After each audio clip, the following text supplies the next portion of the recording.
Mara Sarah. I'm so happy you're here. You're listening to the My Felt Story podcast, your place for Torah stories.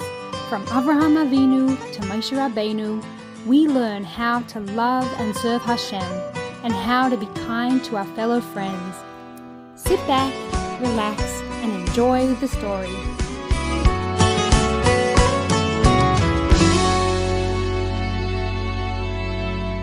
Let's continue the story of Avraham for Parshas Vayeira.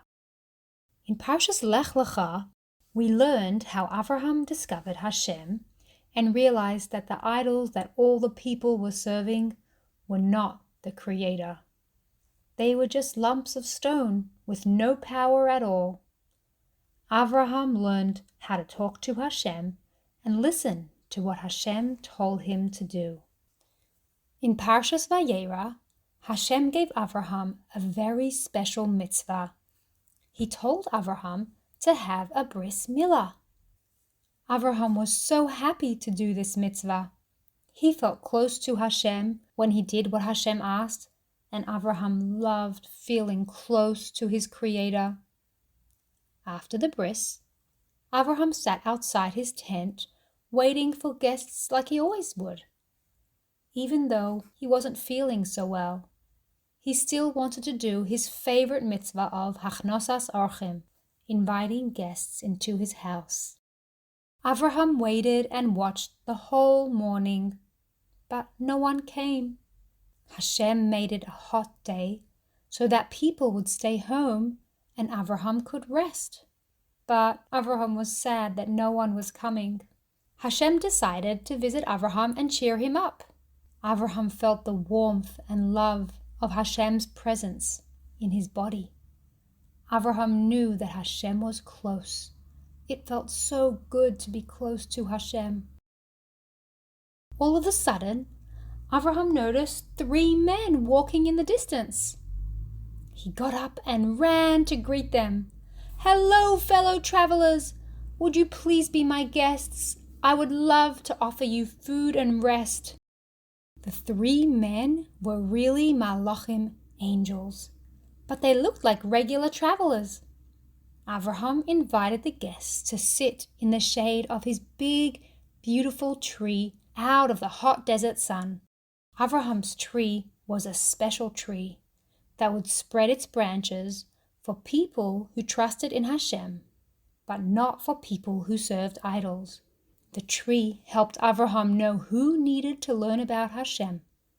When Avraham saw the tree keep its branches closed for a guest, Avraham would make sure to talk to them about Hashem, the true Creator, and help them until they understood how to serve Hashem and throw away their idols. Do you think the tree spread its branches for Avraham's guests? Of course, these were malachim, angels of Hashem. Once the guests were settled under the shade of the tree, Avraham went to prepare some delicious food for his guests. What do you think would be good food for Avraham to make? Avraham prepared butter and milk, and later he served them delicious, soft tongue spiced with mustard. After the malachim finished eating, one malach announced, "I have a special message for Sarah. Next year, at this time, Sarah will have a baby boy. I will come back to celebrate with you your son's bris." Sarah was in the tent, and when she heard the news, she laughed to herself. "How can I have a baby when I'm 89 years old?" But is there a miracle that is too hard for Hashem to do? No, Hashem can do any miracle. And so it was. When Sarah discovered that she had a baby in her tummy, Avraham and Sarah were very excited. They were laughing from joy when their little baby boy was born.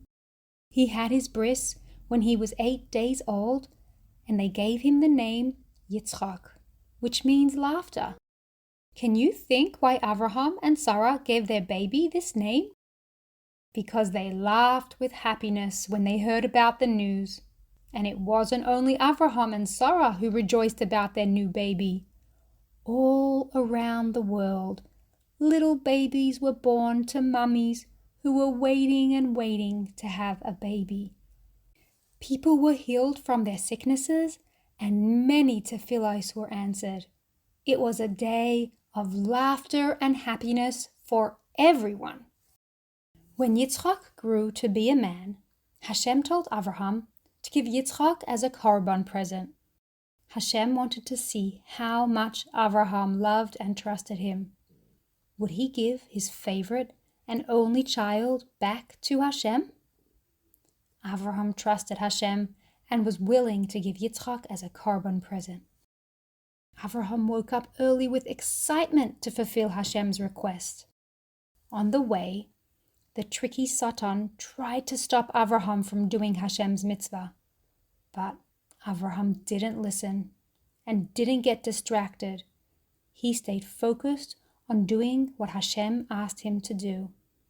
When Hashem saw how much Avraham loved him and was willing to give Yitzchak for a korban, Hashem told Avraham to use a ram instead. And that's why we blow a ram's horn on Rosh Hashanah. We want to remember how much Avraham loved Hashem and bring that love into our hearts so we can love and serve Hashem too. And that's it for today, friends. I hope you enjoyed the story.